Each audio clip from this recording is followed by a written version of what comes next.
Since Holy Week guys, magdadayet muna tayo. Iwas muna tayo sa ipinagbabawal na kainin.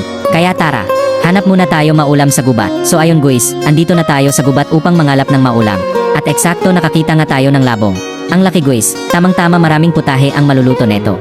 Sabi kasi nila tuwing Semana Santa bawal kumain ng may dugo dahil ang buhay raw ng anumang nilalang ay nasa dugo. So eto nga ang alternatibong paraan na ginawa natin para kahit papaano, hindi natin madagdagan ang ating kasalanan sa may kapal. O, arat na tayo makapagluto na. Eto lang naman guys ang naisip ko recipe nitong labong na nakuha ko.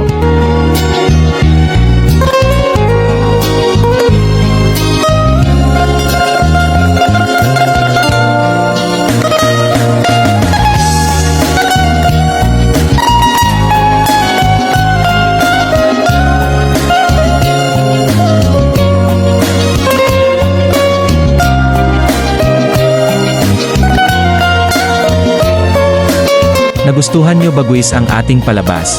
Si Jenga, mag-iwan ka nga ng bakas o comment. At palig na rin, huwag kalimuatang mag-follow guys. Salamat po. Lance Vlog here.